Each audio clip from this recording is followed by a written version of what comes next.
Doctor ইউনূসের সঙ্গে তারেক রহমানের যে বৈঠক হয়েছে, এই বৈঠক হওয়ার আগে বেশ কয়েকদিন এটা নিয়ে আলোচনা হচ্ছিল। কি হবে, কি আলোচনা হবে, কি ফল হবে এবং সেই আলোচনা আমাদের জাতীয় রাজনীতিতে কি প্রভাব ফেলতে পারে, এগুলো আলোচনা হয়েছিল। গতকাল শুক্রবার বৈঠক হয়ে গেছে, 1.5 ঘন্টার বৈঠক হয়েছে। বৈঠকের পর ডক্টর ইউনূস এবং তারেক রহমান দুজনেই তাদের ঘোষিত নির্বাচনের সম্ভাব্য তারিখ থেকে আপোস করেছেন। ডক্টর ইউনূস 2 মাস এগিয়ে এসেছেন, এপ্রিল থেকে ফেব্রুয়ারিতে, আর তারেক রহমান 2 মাস পিছিয়ে ডিসেম্বর থেকে ফেব্রুয়ারিতে গিয়েছেন।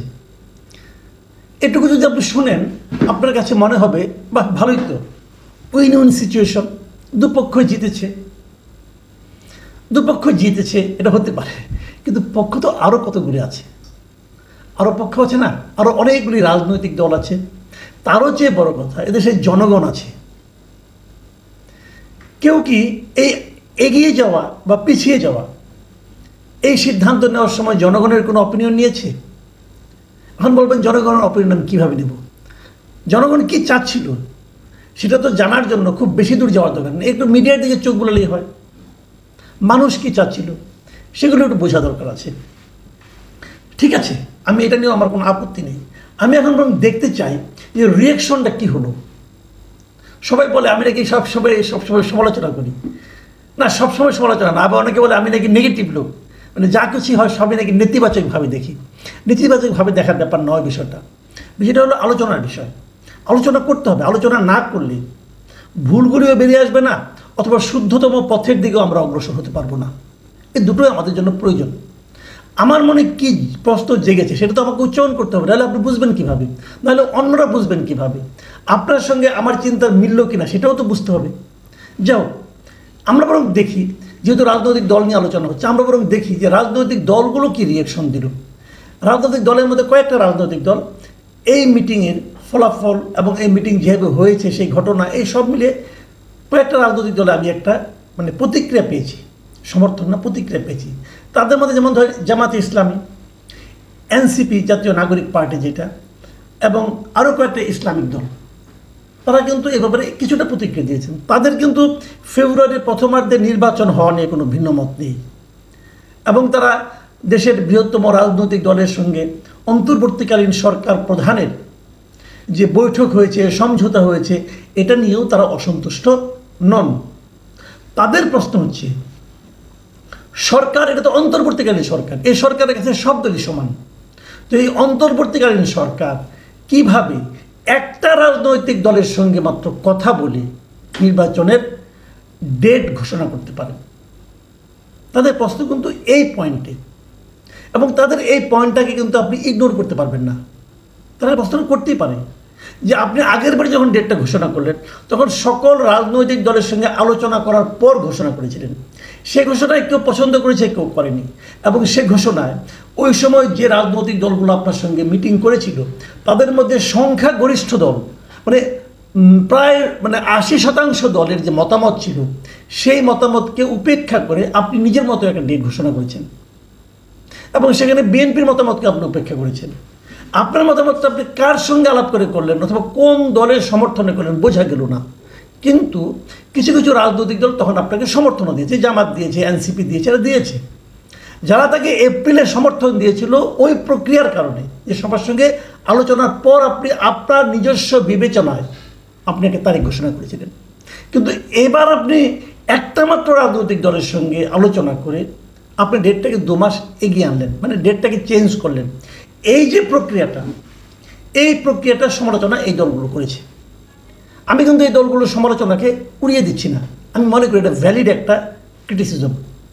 সরকারকে বুঝতে হবে যে আপনি একটা যা কিছুই করবেন একটা সিস্টেমের মধ্যে থেকে আপনাকে করতে হবে। আপনি তারেক রহমানের বক্তব্য শুনলেন, শুনে এসে দেশে বসে আপনি এই কাজটা করতে পারতেন, সবার সঙ্গে আবার আলোচনা করতেন, করে আবার দ্বিতীয়বার ঘোষণা করতে পারতেন। ওখানে বসেই যে ঘোষণাটা করলেন, এটা কেন? আমি মনে করি একটা না বুঝে করেছেন, আমি তা মনে করি না। এখানে একটা রাজনীতি আছে বলে আমার ধারণা। এখন সেই ধারণাটা নিয়ে আমি আলোচনা করব, তার আগে আমি অন্য একটা আলোচনা করি। যে আলোচনা করব এই আলোচনার মধ্যে ওই ধারণাটাও কিছুটা প্রকাশিত হবে। আপনাদের মনে আছে যৌথ বিবৃতি, মানে সরকার এবং বিএনপির যে বিবৃতি, একসঙ্গে বিবৃতি, যেটা আবার পড়ে শুনিয়েছেন মিস্টার খলিলুর রহমান, যার ব্যাপারে বিএনপি প্রকাশ্যে তাদের অবজারভেশন জানিয়েছিলেন।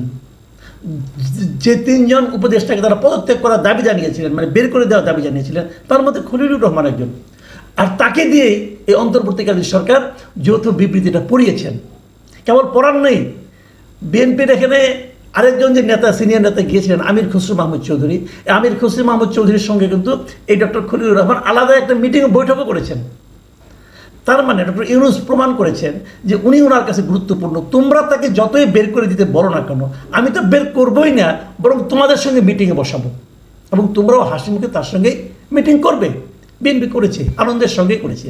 এবং তারপর যখন তারা যৌথ বিবৃতি দিয়েছে, মানে একসঙ্গে যখন প্রেস কনফারেন্স করেছে, এখানে সাংবাদিকরাও ছিলেন, সেখানেও কিন্তু সেই যৌথ বিবৃতিটা পড়ে শুনিয়েছেন এই খলিলুর রহমান, উনি পড়ে শুনেছেন।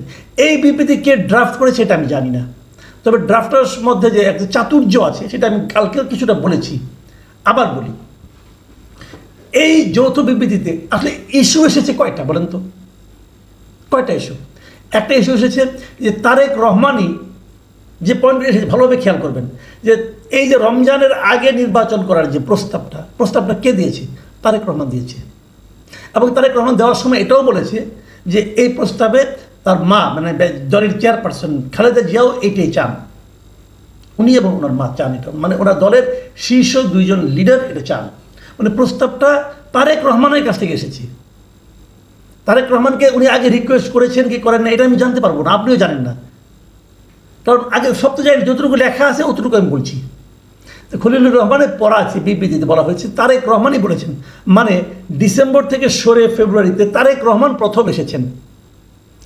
আসার পর তাতে কি ডক্টর ইউনূস রাজি হয়েছেন?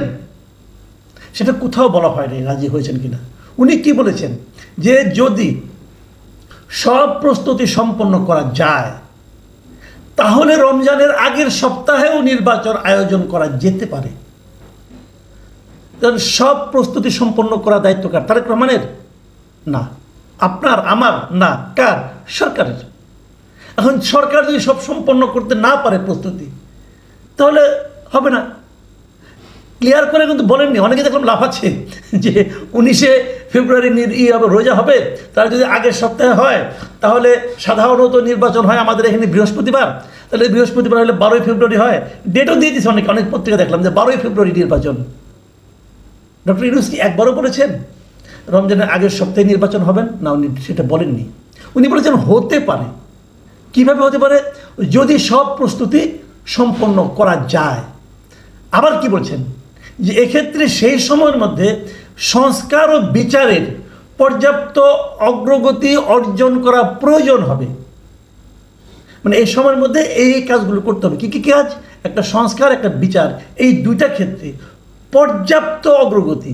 মানে অগ্রগতি কতটুকু হলে সেটাকে পর্যাপ্ত বলা যাবে, এটা কিন্তু আপনি একটা বলবেন, আমি আরেকটা বলবো, ডক্টর ইউনূস আরেকটা বলবেন, আবার এনসিপি আরেকটা বলবেন। তাহলে এটা কিন্তু সমস্তটাই কিন্তু অনেকগুলি যদি কিন্তুর উপর নির্ভর করছে। করুক, আমি ওটা নিয়েও বলছি না, যা হবে কালকে আলোচনা করেছি আমি। এইটুকু বলার পর তারেক রহমান ডক্টর ইউনূসকে ধন্যবাদ জানিয়েছেন, ওনার এই অবস্থানকে স্বাগত জানিয়েছেন, দলের পক্ষ থেকে ধন্যবাদ জানিয়েছেন, এবং প্রধান উপদেষ্টাও তারেক রহমানকে ধন্যবাদ জানিয়েছেন। এর চেয়ে বেশি, এই কয়েকটা কথার বেশি ঘোষণার মধ্যে ছিল, এটা কেউ আমি এখনও পাইনি, কোথাও দেখিও নি। আপনারা কেউ দেখেছেন কিনা আমার মনে হয় না, দেখবেন না, কারণ এইটুকুই কথা। আমার প্রশ্ন হলো তারেক রহমান এবং ডক্টর ইউনূস কতক্ষণ মিটিং করেছেন? 1.5 ঘন্টা। এইটুকু কথা বলতে 1.5 ঘন্টা লাগে? লাগে না। এইটুকু কথা বলতে 3 মিনিটে হয়ে যায়। তো বাকি সময় কী আলাপ করেছেন? সেই আলাপগুলো হলো ইম্পর্টেন্ট, খুবই গুরুত্বপূর্ণ। সেই আলাপগুলো আমার দেশের অন্তর্বর্তীকালীন সরকারের প্রধান, আমার দেশের একটা রাজনৈতিক দলের প্রধান একসঙ্গে মিটিং করেছেন 1.5 ঘন্টা। আমরা জেনেছি মাত্র 3-4টা বিষয়, তাও সবগুলি নির্বাচন বিষয়ক বিষয়। আরেকটা জিনিস জেনেছি যে তারেক রহমান তাকে বই এবং কলম উপহার দিয়েছেন। বাকি সময় ওনারা কী আলাপ করেছেন, কী নিয়ে কথা বলেছেন, সেটা কি জানার প্রয়োজন নাই? ডক্টর ইউনূস গত 10 মাসে কী কী কাজ করেছেন, সেই কাজগুলো সম্পর্কে বিএনপির যে মূল্যায়ন, সেগুলিকে তারেক রহমান ওনার সঙ্গে শেয়ার করেন নাই? করা কি উচিত নয়? বিএনপি যে ইস্যুতে, যেমন আপনার ওই করিডোর বলে, মানবিক করিডোর বলেন, মানবিক প্যানেল বলেন, কী না নতুন নতুন নাম দিচ্ছে, সেই আরাকানায় যে দেওয়ার যে প্যানেল অথবা করিডোর যাই বলেন, সেটার ক্ষেত্রে বিএনপি যে প্রতিবাদ করেছিল, সেটা বিএনপির দলীয় প্রধান হিসেবে উনি কি জিজ্ঞাসা করতে চেয়েছিলেন এটা আপনি কেন দিয়েছেন অথবা কেন দিতে চাচ্ছিলেন? অথবা আমাদের টার্মিনালকে, সামুদ্রিক টার্মিনাল যেটা আছে সেটাকে, বন্দরের, সেটাকে দেওয়ার ব্যাপারে উনি যে বিদেশি একটা কোম্পানিকে আনছেন, এই ব্যাপারে তারেক রহমান তাকে প্রশ্ন করেছিলেন? আমার ধারণা করেছিলেন, কারণ এটা একটা গুরুত্বপূর্ণ এসে করা তো উচিত। উনি ভুলে যাবেন তেমন নেতা তো উনি নন। সেই প্রশ্নের কী উত্তর এসেছিল এটা আমি জানবো না, জানতে চাইবো না? আমার দেশের স্বার্থ, আমার দেশের পলিটিক্যাল পার্টির একটা বড় পার্টির নেতা কীভাবে সংরক্ষণ করছেন, কিভাবে সে বিষয়ে কথা বলছেন, সেটা জানার অধিকার কি আমার নাই? আমি জানতে চাইতে পারি না? কেন এটা আমার কাছে আপনি গোপন রাখবেন? আমি জানতে চাই ডক্টর ইউনূস কী বলেছিলেন, তারেক রহমান কী বলেছিলেন। আমি জানতে চাই কোন কথার কী উত্তর হয়েছিল, অথবা